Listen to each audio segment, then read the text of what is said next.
All right, welcome to episode 94 of the At Bat Podcast presented by War Media, where we give you our thoughts on the latest Chicago baseball news as well as take a trip around the league. I am Saul Rodriguez, joined as always by my co-host Miles Porter, as well as Gabe Wilkins, who you can see on his own podcast, The State of Gabe, available on Spotify. And it's another week of baseball, guys, another crazy week of baseball. We haven't talked in a couple weeks, actually, now that I think about it, but so much has happened. Of course, the good, the bad. With Chicago baseball, I know you guys were talking about when I just came on right now. Whether the Cubs are going to sell, or who are the White Sox going to sell? All this stuff. We'll get to it. Of course, obviously, we'll get to the passing of the great Willie Mays as well. And talk about what that means for the game at Rickwood Field and all that stuff coming up. But first want to get to know how you guys are doing today. How you doing, Miles? Doing good, man. Doing good. I was talking about with Gabe before we started recording, man. What a week of baseball so far, man. It's not even Friday yet. It's just been so much going on around the league, and we were gonna play for the hitters last night in Sheboygan against that very large crowd. It was gonna be $1 hot dog night. Unfortunately, obviously, I'm not gonna buy a hot dog during the game, but yeah, man, season's going good. We're heating up pretty well, and man, we're in full swing of things. So, hey, I was for a minute. I thought you were gonna say you were gonna buy a hot dog and then get a beer. You're gonna go full Babe Ruth because that dude had 3 hot dogs, a whole case of beer in, hitting 3 bombs a game. Like, If that worked for him, maybe I'll add it to my arsenal. It's one less beer for the drunk fans that come to the games. They gotta bug me. yeah. How about you, Gabe? How you doing, man? I'm doing well, man. It's Royce world, it's Royce Lewis world rather, and I'm just living in it. That man on the tear unlike any other, man, knocking over video boards and knocking them out rather, and putting on a power display, looking like he never left for somebody that was absent for over a month. Been reaping the benefits off them home runs too, since I traded Ellie De La Cruz for him at the top of the weekend. So I had to shout him out. Hey, no, yeah, Royce Lewis is a bad man. He's one of those guys that, like, unfortunately, he kind of fits that category with the Twins, where, like, when healthy, he is one of the better players in the game, and like, luckily, I don't think he's been. Has he had a long spell in the IL this year yet, or was it the beginning? No, Maybe he did one. Oh no. technically, you could say he did because I think he got hurt like on opening day, and he didn't come back until like around Memorial Day. But since Oh, then, okay. man, the Yeah. dude was just crushing it. Yeah, no, I mean, that guy's as good as it gets, dude. And I love his stance too. I don't know, it just looks so, like, mean, like, and when we saw what he could do in the playoffs last year, I mean, dude rakes even in big moments. So, hey, there you go. Hey, Ellie De La Cruz, I mean, he's a bad man too, but yeah, Royce Lewis is definitely hotter right now. I will say though, does Royce Lewis how many does he steal bases too? Because I know I'm not a big. I've only played fantasy baseball like once. Okay, But I know stolen base is a big deal, right? they are. I mean, if you play by categories, but Oh, okay. just looking at the average and the power, you can't go wrong. I mean, a friend of mine wanted Ellie De La Cruz real bad, and I was like, well, how much do you really want it for? He's like, I'm thinking about trading Royce Lewis. I was like, oh, really? And then he had some pictures that I like, and I was like, okay, you give me about 3 guys, we can make something happen. So I got Royce Lewis, Christian Yelich, Drew Thorpe, and Kevin Gausman. And I gave him Ellie De La Cruz and Bobby Miller. Oh, wow. Yeah, so Hey, it was a 6-player deal. you got your Sox dude right there with Drew Thorpe. That's a good deal too. That was a Exactly, good because he trade. picked them up off the waiver wire when I Mhm. had my eyes on him. And he Mhm. told me he was going to do it while we were on the phone the week before. And I was kind of PO'd about it. And when he said he was going to put him up, even though he did it before he got rocked against Arizona, I was like, I'll take a Mhm. flyer on that. Why not?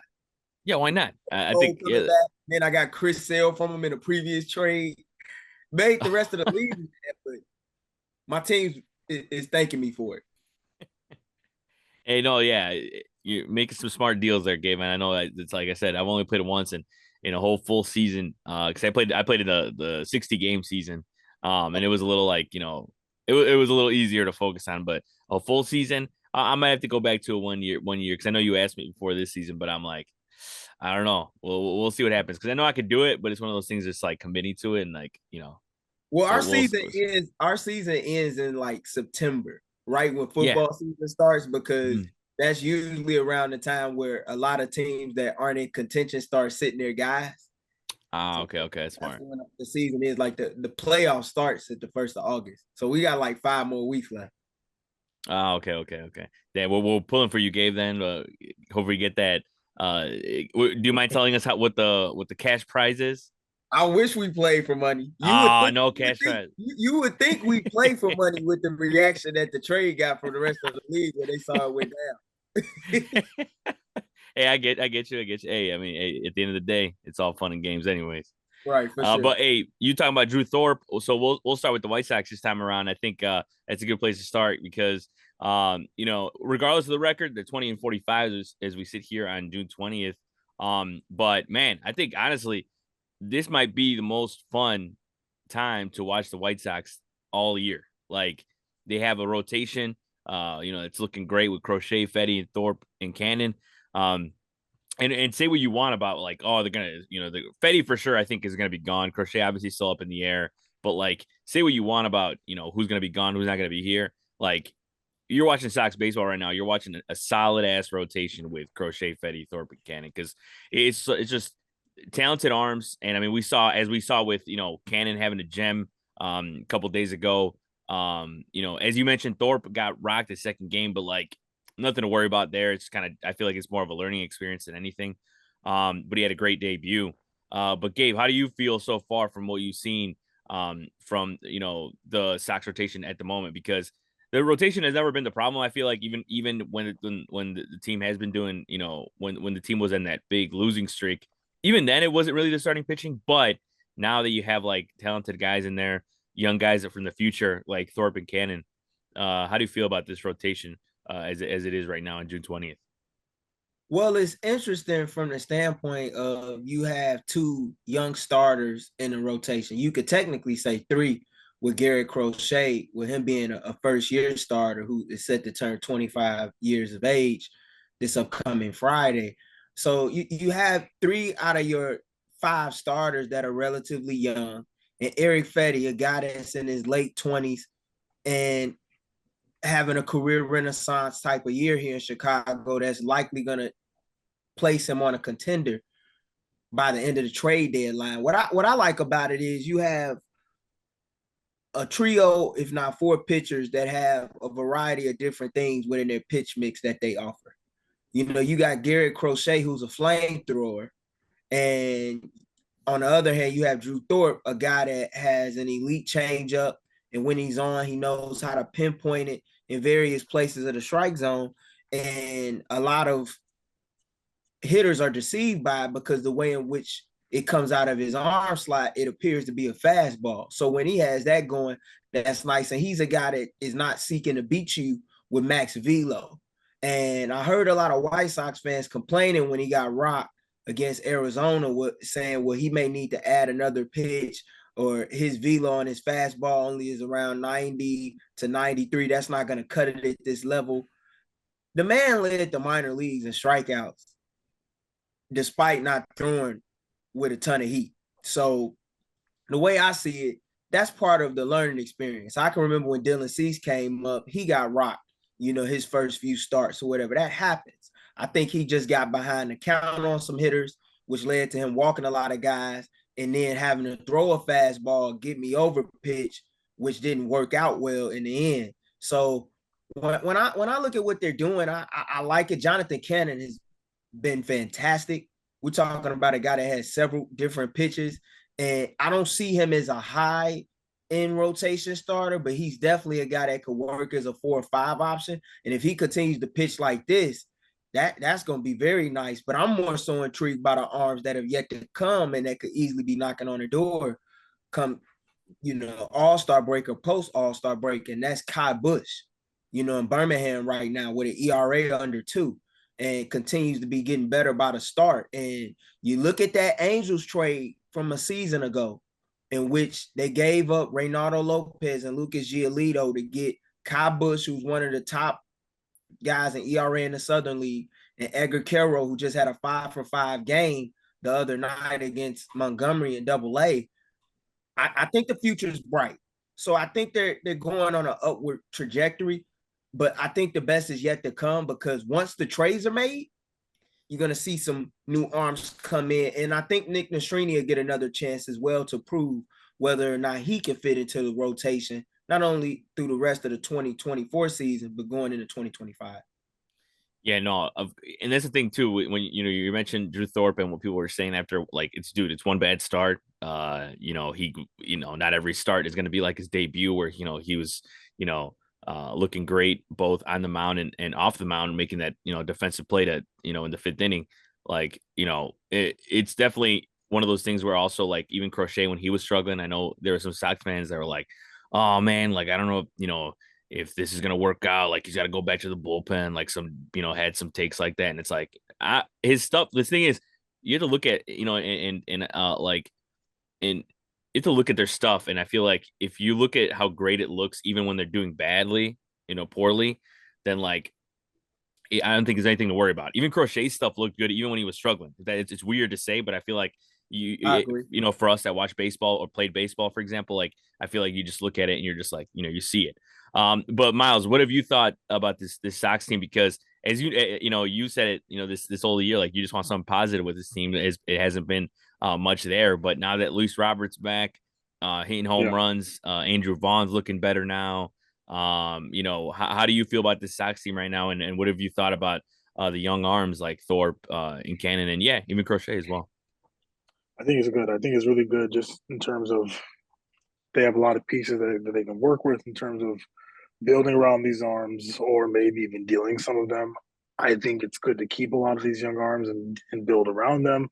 But if they feel like they're in sort of like a do or die sort of state, then I wouldn't necessarily disagree with them selling. Now, I don't know if there's too much to really say about the White Sox season. I think it's just kind of just been a mess overall, but it has been looking very promising over the past few weeks. And I think it's cool that Andrew Vaughn's also heated up a good amount as well. And just I think with the White Sox right now, it's just taking it one game at a time and sort of assessing. And right now they do have to look to the future. So these little pauses that they've been having is very promising for Sox fans, and I'm very happy about how they are sort of improving out of the pen for the most part.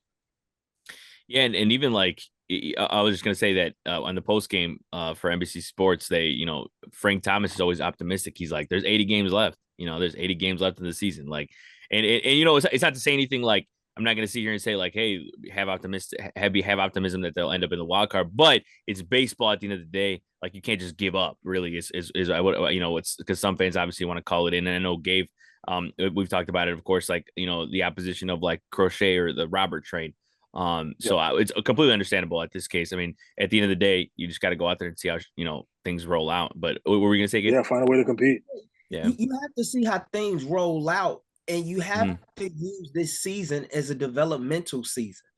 Yeah, I think the biggest win out of this season is seeing how Eric Fetty came over from Korea and turned himself into a quality starter for the first time in his career, which as a result is going to lead him to more than likely going to a contender at the deadline in a season where there have been a lot of unhealthy arms, and teams are looking for guys that are under control. And to be able to get a pitcher like that for $7.5 million this season, and he'll be on the same salary next year, that's nice. And then they're developing guys in the farm. Like Noah Schultz has been dominant since he's on the Double-A. He hasn't walked a single batter, and I believe he struck out 21 guys. Jake Eder, his ERA may not say it, but like he has a very low FIP rate in the minors right now. I believe he may have the lowest FIP rate among pitchers in the White Sox farm system. So when I look at the success of the farm system particularly in Birmingham. And I see what's going on in Kannapolis right now with a guy like Grant Taylor, who had first-round talent, albeit he recently went down with a lat strain. But just seeing the talent that he has coming back from Tommy John surgery, throwing 98 to 100, like there is talent in the farm system. And they're going to make some moves. They're going to be sellers. But I'm intrigued to see who they move. I believe 5 to 7 players will be moved. But as far as like the big dominoes, unless if they're making an offer that just wows them, opposition teams on the opposite side of the spectrum, making like offers that wow you, and they putting out top 100 prospects left and right for you, I don't think they're going to be able to get Garrett Crochet or Luis Robert Jr. for pennies on a dollar. And guys are playing for jobs at the end of the day. So just because from a fan's perspective, the season may be over, it's not really over. You're just not watching for the same reasons that some fans may be watching that are looking to scout and see what's out there that can help the team be better. Yeah, and I agree with that. And I think what people don't think about either is the fact that like just because they're open to trading these guys doesn't mean it's going to happen this season. Like I think it could happen in the off season. I think if they're not able to get what they want, which I think they're going to try to do is get what they want. I feel like they waited for the Dylan Cease trade into this season, and I believe they got what they want. I mean, they have the great pieces they got with Iriarte and Thorpe, obviously. So I think they're going to do the right thing and wait it out. And if that means waiting into the offseason, I mean, that's still two controllable years. It is two more years of Robert, right? I know he's got a club option with kind of the club option, but yeah. So that's if they got to wait for that, that's all fine. Crochet, same thing with him. Like if they got to wait as well, so it's like it's not completely necessary to move him now. They have plenty of guys to move this deadline to get a nice return. And you mentioned, and one of the guys that I was going to mention too as well is Paul DeYoung, dude. I mean, 14 home runs, OPS over 750. Like this dude has been one of the most consistent guys on the team, and any team, honestly, either in the NL or AL is going to love a guy like this on their club because he's been raking, and just doing great work all season long. But besides like those main stars, Gabe, obviously we talked about Tommy Pham, we talked about Eric Fetty, for example, as well. Which one of those guys is one of the more intriguing? I think probably I would say probably Fetty's the most intriguing one because of like where he came from and stuff like that, coming back from Korea and all that. But is there any other guy that maybe people aren't talking about enough to move to another team? Because there's even like they got Corey Julks in a trade, I understand, but he's been playing well. I do understand maybe keeping him for longer terms. He's not an older guy, but like, is there anybody that's maybe not talked about enough that could turn into a deal that could get the White Sox like a solid package? If you were to put Eric Fetty in a deal with Gavin Sheets, I think that could net you a decent package because there are a lot of teams that are in need of a left-handed bat. And while Gavin Sheets hasn't hit for power on the level that he was advertised to consistently, he has the ability to do it. And I think he could do it in stretches. And there are going to be some teams out there, as we know, there are plenty of teams that are within the thick of the wild card race in both the American and National League that are going to be fighting for one of those final 3 spots come season's end or after the All-Star break, and they can use a left-handed bat. I think Gavin Sheets is a guy that could get moved. And this would be the ideal time to move him because he's in the midst of having himself a career year.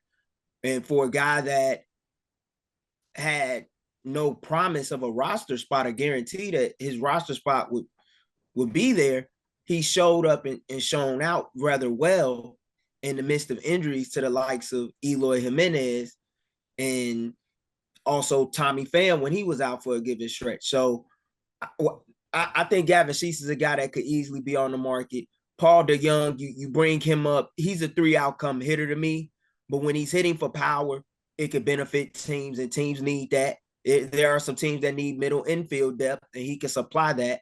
And when you add on the fact that he has more home runs at this point in the season, I believe, than Corey Seager, I think that's going to make him pretty marketable. I think he's a guy that you could probably package up in a deal as well. You may not get a lot for him alone, but even if you don't, you should be able to get something that helps you on the farm system front for Paul DeYoung. It may not be a top 100 prospect, but you should get something that's at least borderline or middle of the pack type of prospect for Paul DeYoung. So I think those are the guys that stand out the most to me. Steven Wilson is another name as well that I would monitor. Corey Jokes, I don't see him getting moved. Mm-hmm. I see him being a guy that's competing for a roster spot going into 2025. I don't think he'll be a starter, but Corey Jokes, since Andrew Benintendi's return, hasn't gotten too much playing time. And I think Pedro Gaffal needs to find a way to make playing time for him, especially with the way that he's hitting. I know Andrew Benintendi is the $75 million man, but, you got to reward the guys with the high hand. Yeah, that's true. And yeah, I feel like every time, I know he's had multiple 2-hit games, like, he put together solid stretch, and he just looks like a big league hitter up there. Corey Jones does, and I feel like he definitely deserves more playing time. And I think he's one of those guys, kind of like Corey Lee's another guy that, like, you mentioned him. Corey Lee's another one of those guys that, like, you don't even have to move. Like, it's so it's one of those things where it's like, not. yeah, so it's like, yeah, so it's one of those things where it's, even though they're going to be dealing a bunch of guys, it doesn't mean that, they're not going to have anybody to show up for, and all that. So Miles, is there any guy, besides any of the guys I mentioned, or it might be one of the guys that Gabe mentioned, but maybe not necessarily on your team, like the Cubs, for example, but is there any guy that you feel like isn't being talked about enough? Like for the Cubs, obviously you would like a reliever, you like, in a perfect world, like, you saw people out there talking about they want Luis Robert or something like that. Like anybody that on the Sox that, if you had a team like you'd want, that maybe it wasn't being talked about enough? Good question. And honestly, I'll honestly say I haven't watched enough White Sox baseball to come to that conclusion. But I do feel that, I don't know, man. I just know it's kind of been a tough season, so I haven't been too checked in to the White Sox. But if there is any potential pieces that teams like the Cubs or whatever team in MLB needs to keep an eye on, I mean, fine by me, as long as it benefits the Sox going forward and benefits the other team.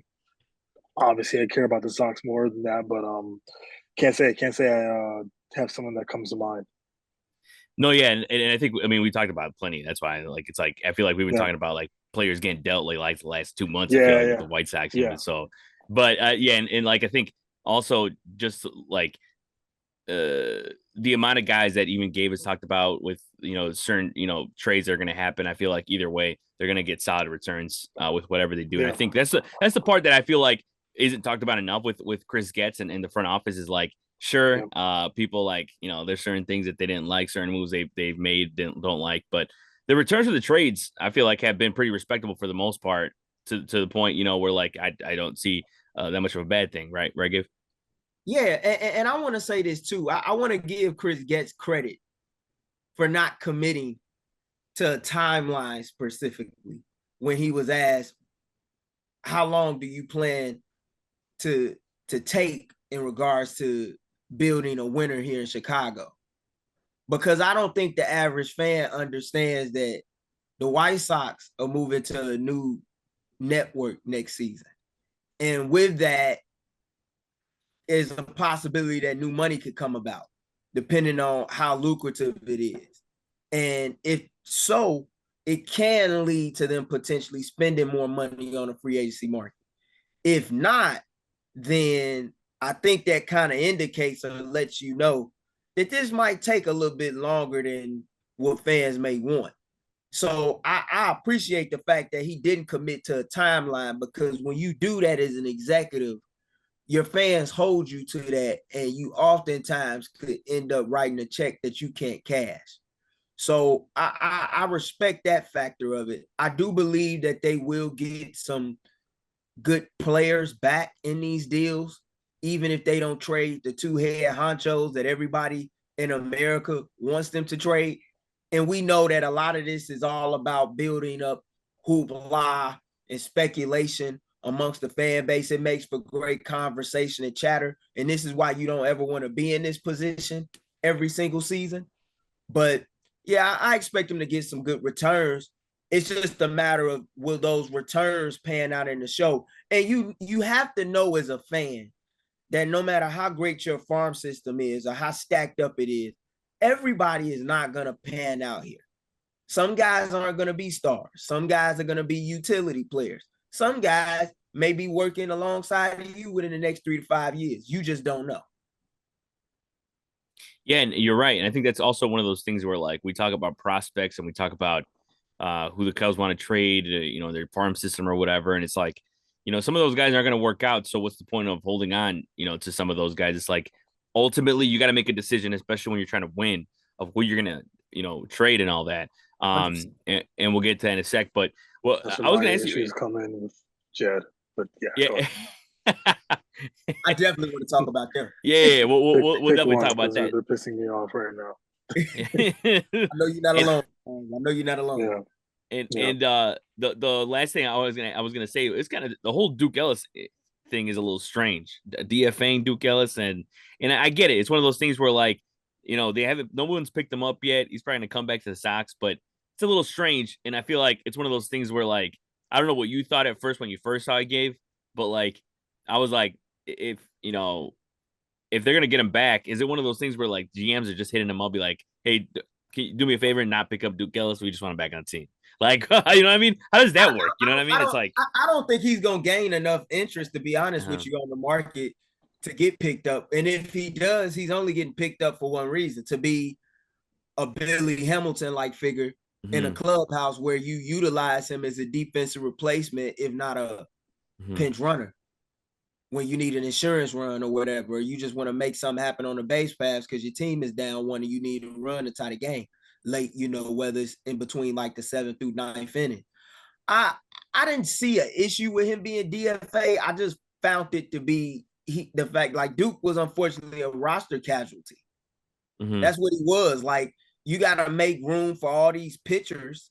Like, if you really want to know the truth, so we could have, or the White Sox potentially could have, a 6-man rotation starting in the month of July.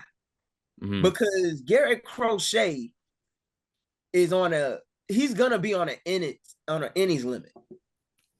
Like, he's thrown, I want to say, 88 innings, 88, like 2/3, if I'm not mistaken, because he went 6 last night. I know coming into last night's game, as we recording this on a Thursday, he was like at 82 2/3. So, like, at some point, he's gonna reach the century mark, and that's fine. And hopefully he can get to 120 or more. But after that, like, you got to start thinking about plans if you're not going to trade him, and potentially putting him on a strength and conditioning program, and hopefully talking about extensions. Because that's a guy that, if you wanted, you could trade him in the offseason if you can't get him to agree to an extension. Yeah, 100%. I think that's one thing that, they should look at and consider, because, I mean, with the way things are going, it's gonna be really interesting to see some of these deals happen and what Chris Getz does, because can you imagine? I just want White Sox fans to think about this. I know it's a lot of angry ass White Sox fans out here, and I understand. Trust me, I get angry watching some of these losses, even in the stretches where they've been in close games or had the leads late. But can you really envision? I know I can, a 1-2 punch with Garrett Crochet and Noah Schultz is your 1-2 combination in the starting rotation. And then you got Iriarte is your number 3. Drew Thorpe is your 4. And if whoever the 5th is, Cannon or whatever, like, whoever don't work out, you got so much depth in the farm system. Like, hey, so if it's like playing a lottery. If one ticket don't work, we just go play this other scratch off and see if we can make some money off of it. Yeah, and that's the best part about having a lot of prospects, and that I feel like, that's why I feel like, regardless of the tough decisions that Chris Getz is gonna have to make, like, he's also in an envious position as well, just to, like, have all these young arms, young players, and I feel like even with all the arms, like Colson Montgomery's not talked about enough, and he's probably gonna come up later this season, I believe. Like, I don't see why not. But he may not even be the number 1 prospect in the system. That's the crazy thing. Like, he's number 1 right now because Noah Schultz hasn't thrown enough innings. But when I really look at their farm system, even though Kosa has a ton of upside, I say Noah Schultz is the best prospect to me. Yeah, I mean, and he looked great. I mean, I know people have compared him to Chris Sale, like the way his build is, and the way his pitch arsenal is and all that stuff. So, I'm excited to see what he looks like, when he comes up and all that. So, um, but we use that to move on to the Cubs, of course, that like I said, they are also in a position where they have a lot of prospects, and what are they going to do? They sit at 36 and 39, this part of the season, which is actually just actually almost exactly like they were a year ago today. They were 35 and 38 last season at this point. So it's strange. It's a strange season where they've won their first series since May 12th against the Giants this week. Yeah, I mean, look, there's nothing that we haven't talked about on this show with this team. The bullpen is still bad. You could even I honestly feel like it reached the boiling point. Unfortunately, I was at that game where it reached the boiling point because they had a 6-2 was it 6-2 lead, I think, at one point. I'm so traumatized I don't remember exactly the score, but it ended up being 6-3, and then they ended up blowing it in the ninth. Thairo Estrada with a home run, and I don't think I ever heard Wrigley that silent. At least at a game I've been to. That was crazy. But Miles, I want to give you the floor, just to vent and let your frustrations know, because we have plenty of frustrations. We don't understand exactly what's going on in certain cases. I mean, we were wondering if the Cubs need bullpen help. They go out and release Carl Edwards Jr. And it's a little strange. Say what you want. I saw people talking about like he's walking dudes in the minor leagues. Like, we don't need that in the big leagues. Like, bro, I don't care. It's the minor leagues. Like, realistically speaking, like, numbers in the minor leagues look great and all, but at the end of the day, give a guy an opportunity in the big leagues and you never know. Like, well, that's exactly why some guys come up and you're like, why are they bringing up PCA if he's hitting he's at an OPS of 600? You know what I mean? Like, you see that and you're like, because it doesn't really matter at the end of the day. AAA is way different. So, yeah, Miles, what have you thought from the last couple of weeks of the Cubs and just kind of like they're in and out of winning, and I don't know what we're gonna do with the deadline, and it's all over the place, man. How are you feeling? Before I gave my take, I started looking around just now to see if there's any colleagues of mine, so I got to be careful as to how. I know how I would word this if I was at my apartment, bro. I'm so tired of it, man. I'm so ticked off with this team at the moment. My issue with Jet is that we kind of were in this weird limbo of sort of like 1 foot in when it comes to wanting to compete, 1 foot in wanting to not move anybody because we have all these prospects. Pick one. I just don't believe that it's just, yeah, maybe there's 1 or 2 teams every decade that's able to kind of pull off both, but like, I mean, we have virtually the same team from last year. No moves have been made. Very minor, minuscule moves that do not matter, in my opinion, or not significant enough to, uh, to perform well during the season. Stop putting Hector in the ninth inning. There are no numbers, no analytics that I want to go over. Stop putting him in late game situations. What pisses every Cubs fan off even more is that, what did Jed say? He doesn't see him changing from that role. Like, oh, put him in there again. Put him in there. It's the same thing every single time. And I've been saying this for the longest. Oh, I'm getting so mad. I've been saying this for the longest time, bro. like Cubs fans are joking about Hector Neris, either heart attack Hector going in. Yeah. He'll walk to and get out of it. And I'm like, why are we laughing about this? This is not going to age well. Like, if you continuously give these teams opportunities, they are going to cook you. This is why they are playing at the highest level.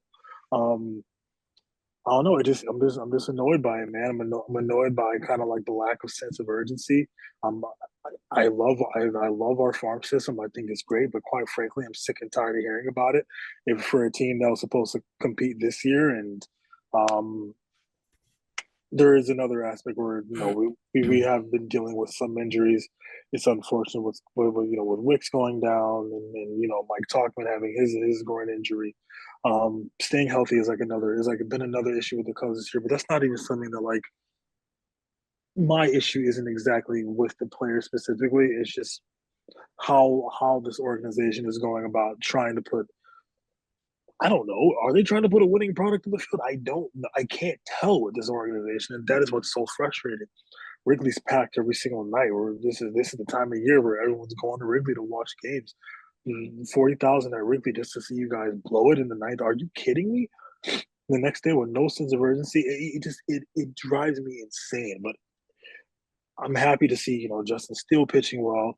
I love Yan Gomes, but I think it made sense just in terms of parting ways with him. Yeah, like you said, we got Hap heating up, significantly heating up. Dansby slowly starting to cook. We're seeing him with the past few home runs he's had in the past few games. Michael Bush coming into his own again.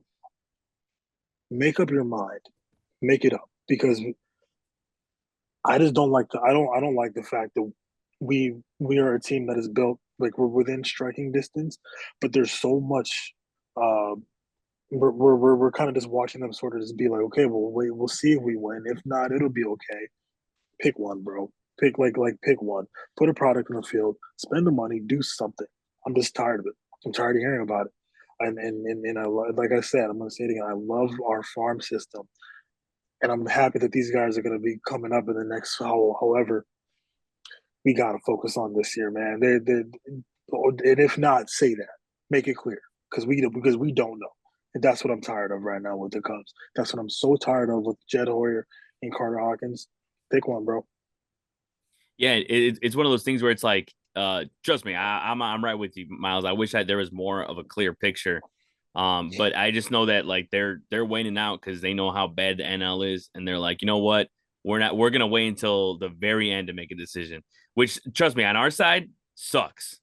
Like from Yeah. our perspective, it's horrible because we got to wait it out and we don't even know what we're gonna do. Like so like, and that's the thing is like with this, I feel like if the wild card wasn't set up the way it is now, there might be a clearer picture, and they might be like, hey, you know what, things aren't working out. We're gonna do this and that.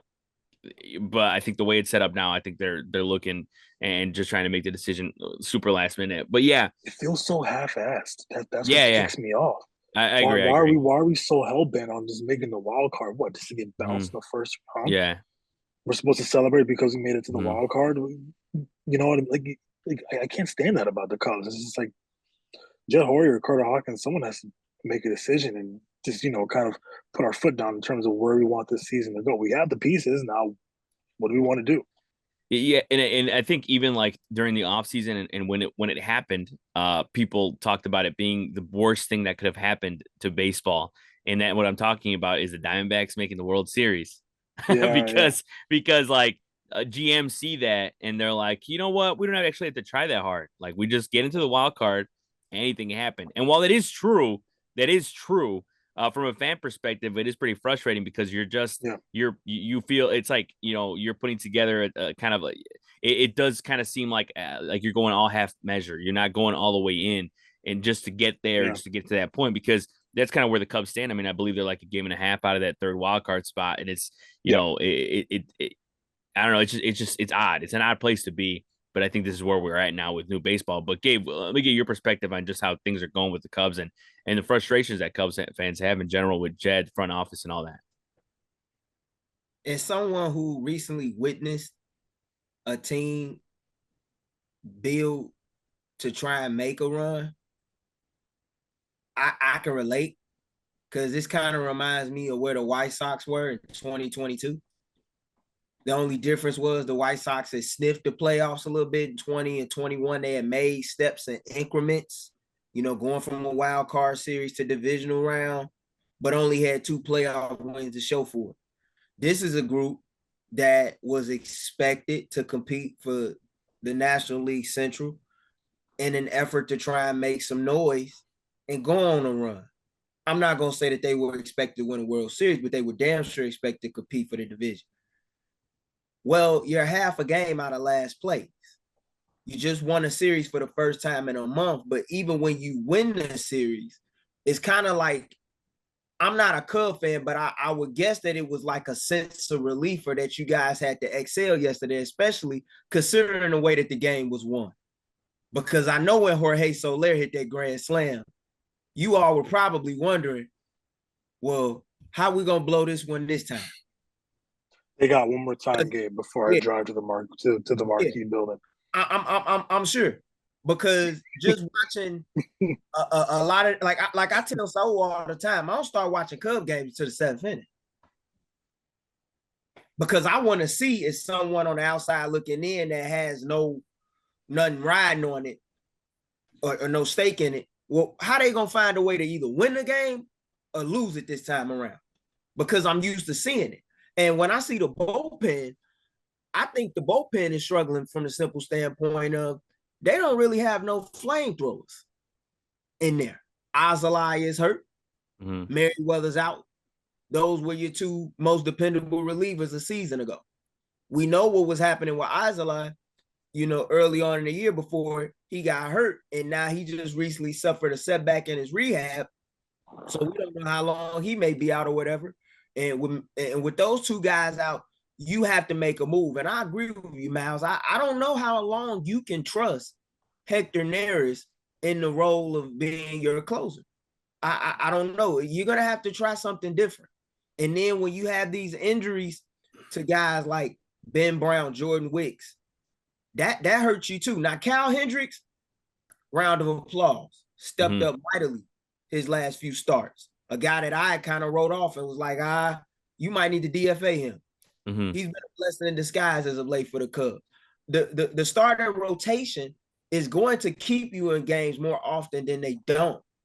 But when your offense isn't able to come through in situations with runners in scoring position, and your bullpen is losing games on the margins that you must win, particularly against division opponents, that makes it very tough. And the road ain't going to get any easier. You got a New York Mets team coming into town, winning 7 out of their last 8 games. Fire. Shout out to Grimace. They've been playing some great baseball lately. That's a team that's going to be looking to try and catapult themselves within the wild card race, especially when a lot of people across the country have been saying that they're going to be sellers on a level of the White Sox. Don't look that way to me. Then you got to go catch Milwaukee next weekend on the road, and they've been playing red hot baseball team that I saw in person. And those guys, yeah, they not flashy. They don't hit for a lot of power, but they very disciplined, very sound, play good defense, got good pitching, and that's all you need to win in the Central. That is true. Go ahead, Miles. I just looked up Carl Edwards Jr.'s stats for what he was. So he had a 1.85 ERA. When in 24 and the third innings, he walked 15, struck out 22. Why release? I don't get it. What am I missing something here? But we're willing to try. Like, we don't want to try. We'll keep throwing Hector on. It doesn't make sense unless there is. This is why sometimes I feel like maybe I don't understand. Is there a stat? Is there something that I am missing in terms of contracts, statistics? Why aren't we at least trying it out? Why are we not at least giving him a shot? Maybe on like a shorter leash. I don't understand that either. Yeah, me neither. Yeah, and I don't understand that for a myriad of reasons. For one, that's a guy that's pitched on a postseason stage before, has experience. A guy that has pitched in high leverage situations. And in spite of having some times where he struggled in those situations, he also had some times where he was successful as well. And with the way that this bullpen is, you need help anywhere you can get it. And I have to give my man Cliff Floyd a lot of credit. He ain't really holding back in a lot of these post-game shows and clips that I see. And he said it very well. Like, they don't really have any flamethrowers. And I think when you are the opposition and you know what's coming and you can get to this bullpen, you looking forward to that. You like, hey, if we just keep within a run or 2 runs and it get to like the 7th, 8th, 9th inning, oh yeah, we can steal this game. We could possibly steal a series. Because all it takes is just 2 out of 3 against these guys. And it's good that Dansby Swanson had a big game yesterday. Ian Happ, but they got to do that more consistently. They need that consistently with this team right now. Yeah, because if they don't get that consistently, they could be in trouble. And and I'm with you, Miles. They gotta pick a lane. They gotta pick a lane. Do you want to win with your prospects in 26 and beyond, or do you want to find some guys that can help you on the trade market over the next several weeks? And if so, what is your game plan? But you may not be able to afford waiting the next several weeks to make a move, because you think that some of these teams out here ain't gonna be wanting to look at an year and a half. I know the Atlanta Braves would probably like a guy like Ian Happ, Kansas City Royals included. A couple teams that might be interested, that's in the thick of this. Yeah, no, and it's just a strange position. I think even like looking at the Mets, you were mentioning, Gabe, like, with honestly, in my opinion, I mean, they're just hot right now. I don't really see them as a playoff team at all, even as a wild card team. Like their pitching, I feel like, isn't set up for that. And even like the Cubs, even though the Cubs are looking pretty like average right now when it comes to their starting rotation, even in a starting rotation in the playoffs, like looking at Imanaga, Steele, that would be something to look at. But I do understand it's the offense really that's kind of gross and like just not hitting at all. But bro, we have these pieces that we could work with, and it drives me insane. Like Saul, like we're right there, bro. Like we are like a few pieces away from really turning this thing around. Yeah.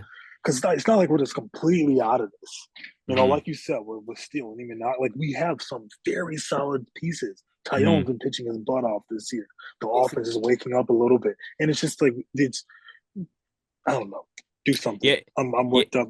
I need water. You gotta do something, because and you know why you gotta do something.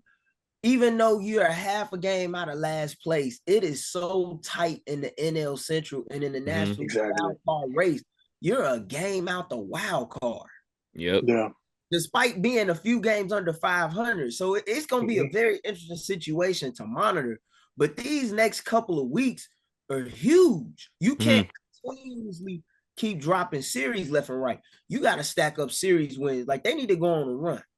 And they need those guys in the lineup to be consistent. Like I said, Dansby Swanson had a big day yesterday, helped them win the series against the Giants and Ian Happ. But you got to get that consistently from guys, series after series, and stacking up wins. It's funny to me how they paid Craig Counsell all that money to come over there, but they didn't give him a big money star. And I was really expecting this team to spend some money. It took a long time for them to get Cody Bellinger under contract. And like I say, we didn't let Billy. Oh my God. I don't know. I'm looking at this situation. I'm like, these next 5 to 7 weeks, big week. This is the playoffs for the Cubs right now. Right. Yeah. We're right there. They think they're a very capable organization. And that's where I'm frustrated with them, because I know that they're better than this. Ownership needs to answer to the fans too. Yeah. Because I don't put all this on Jed Hoyer. Now, you willing to put up $227 million on your payroll, but some of these guys ain't getting the job done. And you need a first baseman. Utilize Michael Busch around the field like he's capable of being utilized. You need that bat in the lineup, but you got to get somebody with some pop in your lineup too, because they lacking that. And if you get that with this offense right now, as lethargic as it is, you might be able to pump some life into it. One thumper. That's all I ask. One more thumper. Yeah, and you do that, and you take the pressure off guys like Suzuki, who look like they're not looking great at the plate right now. It's very uncomfortable. Yeah, it looks uncomfortable. Like a 269, 270 average. It's very uncomfortable. It's strange. Some of the pitches he's swinging at, and it's just like he gives up in some of these. So I don't know. It's strange, and I think also like hearing, I don't think fans like to hear this either. Like with Jed Hoyer talk when they were asking Jed Hoyer, and he was saying how like the answer has to come from within, and it's like but it's like, but the thing is, we've known Jed Hoyer and the way he does things. He doesn't go for the big guns, man. He doesn't go for the big stars. He never does. Like it's just. I mean, and look, you call that calculated, call that wrong. Like, I don't know, but that's just the way he does things. And it looks like he's very, set on doing the same thing, continuing that same trend, is not going for. I mean, I think It a lot of Cubs fans, hasn't worked. yeah, Oh, I know, and like, oh. He may not have to get the big star though. That's the thing that's hilarious about it. yeah, Like Josh Bell is rotting in Miami right now. mhm, We know Josh Bell more than likely is gonna get traded. He has a yeah, very team-friendly contract. Like he's there. Everybody looking for a left-handed bat that got some pop. He mhm, is there. You They have won't sign him. options. If They won't do it. I'm not saying he would be a guy that's capable of being a closer, but shit, Michael Kopech there, Tanner mhm, Scott there. You know, you got options. The question is what are you willing to give up? You don't have to give up the entire farm, but you got to get at least 2 to 3 pieces. You need a couple arms. You need a couple bats. You're going to have to make at least 3 to 4 trades. mhm. But do I see them doing it with the way they acted? Nah. We Yeah, got no, everything we need. Yeah, they acting like they real good over there. And if yeah, that's the case, this is gonna be a dangerous ride for Cub fans over the next 5 to 7 weeks. This is your playoffs right here, right now. Every game is big. It'll make yeah. for a very entertaining at bat podcast by September because I know that I will not react well if we blow this thing this year. And I'll put it out there right now. It will be a very I can't record my job if that happens. So I know what you say. You be tempted to give up them tickets. yeah, so we better get a censor button. A bleep, we're gonna bleep button. Rip it up. Yeah, bro. Me and David Kaplan. Yeah, no, and like, and you know, with the way they've been talking too, it's like they basically, like, you know, like Jed basically has been talking like he doesn't want history to repeat itself, because the way that they dealt prospects in the past, they ended up in 2019 with no prospects, and then they ended up with no people, like no stars that were capable of getting them to win in the big leagues. You know, so like I think that's what he's trying not to repeat. Even then, we were his still mistakes. a good team. Like I hate Yeah, that he's like yeah. this. No, yeah, like I know, yeah, and I agree. This is like what he's saying is like they're trying not to repeat mistakes, but at the same time, at what cost are we doing this at? Like this whole trend of what they're trying to do exactly. You know, go And ahead, this Gabe. the problem. This is the problem. James Triantos is blocked. Mm-hmm. You know, Right, they're blocked. They can't come up anyway. Like he can help another team. He gonna come up in a year or two. He gonna be ready within a year and a half. Like you got Nico Horner and Dansby over there. That's y'all middle infield. You gotta We're play. gonna wait for their contracts to go out and then call them up. Yeah, that's play such a good ball point. at third base when he come up, and that ain't even his natural position. But you need his bat. Mm-hmm. And it's been a lot of talk and speculation that they might consider rushing him up. So if that's the case, Triantos could get you a very good bat in your system in the show. Go ahead and make that move. You know, you like, I don't understand. You don't really have quality depth at catcher. I definitely see a guy like Elias Diaz being a Cub very soon. I could just see that. It's clear. Yeah, Elias Diaz, and I was not familiar with his defense whatsoever, because, you know, I was thinking at the same time when people are talking about Danny Jansen, we've talked about him on here, and like the fact that like, oh, they should go out there and get him. You should, you know, go out there and get a catcher that can hit. But the Cubs also can't get guys on the base paths, so that's something that you have to think about as well. And I didn't know Elias Diaz had the elite. He has elite pop time, elite arm. Like he's got it all. So that's the type of guy you want. Now I do understand that a guy like that, I'm sure is gonna require a heftier package from the Cubs end.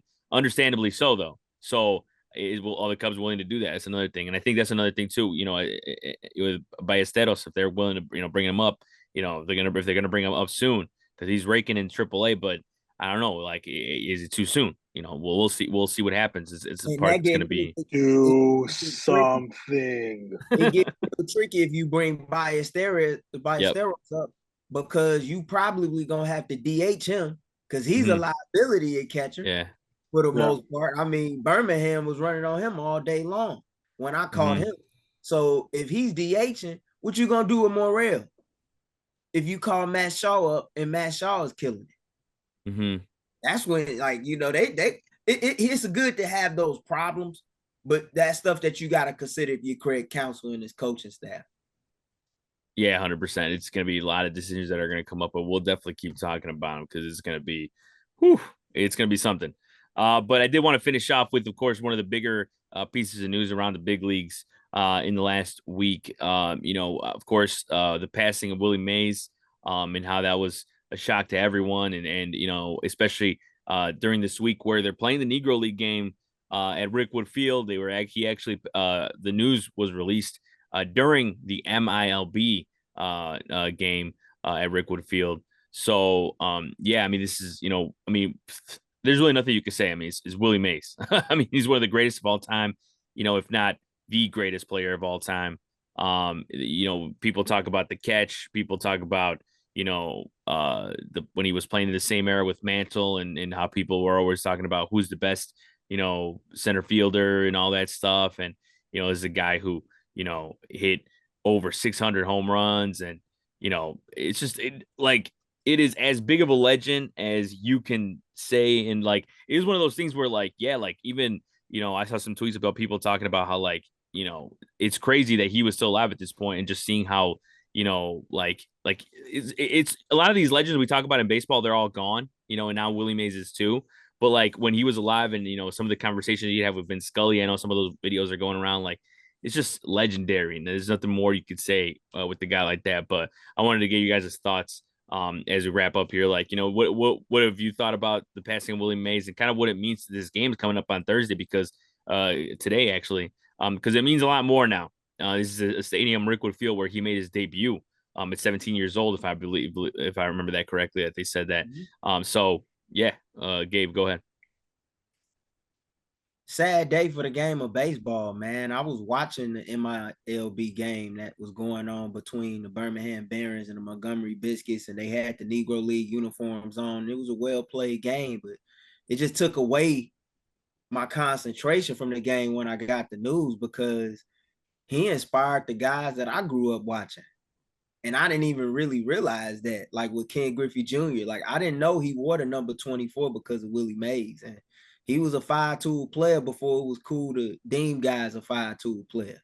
He did it all. And he did it with a style and a flair and an elegance that a lot of players who've come since him ain't been able to do it like, and it's hard to imagine just how many more home runs he could have had if he didn't play in Polo Grounds or Candlestick Park, where it was hard to hit home runs, and he managed to hit over 600 home runs in his career, brought baseball to the West Coast, and was one of the top 4 faces in New York City alongside of Duke Snyder, Joe DiMaggio, and Mickey Mantle in the 50s, which is considered the golden era of New York City baseball. So when I think back to his career, man, he paid away for so many guys, man, that we came up on. And just going back watching some of the old home run derby footage, they used to come on ESPN Classic with him going to battle against a Mickey Mantle and Harmon Killebrew and stuff. Like,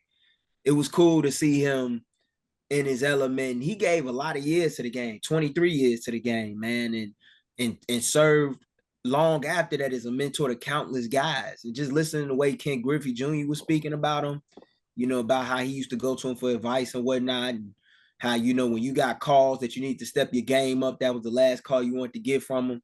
It just goes to show just how much he inspired so many generations, man. We lost a legend of the game and a figure within Black baseball that is going to be very hard to replace, and makes you wonder who's going to be the bearer for the next generation when it comes to telling the stories that need to be told for these guys. Go ahead, Miles. Yeah, I mean, honestly, I think Gabe worded everything perfectly. Just his whole impact on the game and what he's meant for players like me growing up. And it's if there's one thing I love about baseball is that although there has not the majority of this game has not been players of color, people who look like me. Um, the players that have played this game, it is amazing the history that has been brought to this game, and Willie Mays is nothing short of that at all. And just I don't know, man. This is tough for me. He's one of the players I always grew up idolizing. One of the first players that my dad ever told me about when I was a kid, when I first started getting into baseball. And my dad had like a list of players who he was like, here's the players who you will study, you will respect them. Coming from a man who my dad is not a hardo at all. He's not one of those dads, but when it comes to like the history of the ball game, Willie Mays is one of the first players that he brought to my attention as a kid. So I was at the Cubs game the other day when they're playing the Giants, and it was almost just like a shock to everyone. But he lived a great life, and the video of him and Vin Scully is to me that brought me to tears. It's just because of these are two legends acknowledging each other, and then Vin Scully's face, the way he talks about it, and his eye, the way his eyes lit up when he was talking to him, it just it's life, but he's gonna be missed amongst not only the baseball community but everyone outside of baseball and just people who he truly impact, which is a lot of us. Yeah, and I think, yeah, I mean, you guys said it. You can't say it better than how you guys put it. It's like, he inspired generations, and hopefully he's able to do that, because even, like I think it says a lot, the fact that we didn't see him play, but the fact that he inspired, us in general, just as baseball fans, as baseball players, as you guys, like, it's just, it says more than I think, than you could really understand. I think that's the type of player he was and type of person he was too. Cause it's like those types of people, there's a lot of people like, you watch Ken Burns baseball, and there's plenty of legends they talk about there, but they weren't legends as people. They were great as baseball players, but they weren't great people. And Willie Mays is one of those guys that was a great baseball player and a great person as well. And I think, that's, we're feeling that today, and we're seeing some sportscasters get emotional talking about the whole his passing, and it just shows you how much it affected the baseball world in general. Go ahead, Gabe. It's hard not to get emotional about it, man, because like I just thought about how Ken Griffey was talking about how Willie Mays took out time to like show him things when he was young, how he met him long before he became a #1 overall pick. And it just reminded me of Ken Griffey giving back to me when I was young, watching him take BP and introducing me to Randy Johnson and stuff, man. And I see why he did that now, because somebody did it for him. And even though, I'm not as big as those guys are in the baseball world and never will be, as far as like playing the game, whatever, like I respect what that dude was able to do in his time period. And, won 12 gold gloves, and they didn't instill the gold glove award to his 6th season. Like, could you imagine how many more he could have had if he'd had it from year 1? And then, if they didn't take 2 years away from him when he had to serve his country. He was truly an American icon on and off the field, man. And like I said, he will be dearly missed. And you need OGs to tell you the history of the game. And, his archival footage speaks for itself. Really wish I could go in the time machine and watch him play. He one of the 5 guys for me. Yep. Yeah, 100%. 100%. Yeah, time machine, you got to watch Willie Mays, and now, just so many moments that he had. And yeah, I mean, 24 all-star games. I mean, that's literally great. Like, you can't even fathom that even in today's game. So that's crazy. But I think that's a good place to wrap things up for this edition of the At Bat Podcast. I want to thank Gabe Wilkins for joining me, as well as my co-host Miles Porter as well. Everyone, catch all things War Media, like Slam Society, as well as Sports Zone Chicago. With the Bears Den, Sean and Maya, Sid and Lakina on Second City Sports. Check out that coverage as well. Follow all the socials, War Media, and at Sports Zone Chicago. So I want to thank everyone for watching this edition of the At Bat Podcast. Until next time, everybody, take it easy.